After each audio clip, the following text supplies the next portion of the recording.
Namun tiba-tiba bumi mulai bergetar. Gempa bumi yang besar terjadi. Seorang malaikat Tuhan turun dari surga dengan kemuliaan yang luar biasa.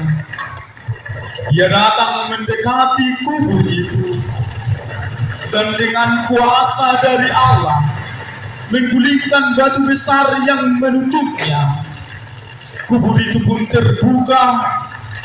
Wajah malaikat itu bagaikan kilat dan pakaiannya putih seperti salju.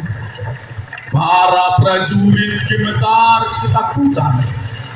Mereka tidak sanggup berdiri dan menjadi seperti orang mati.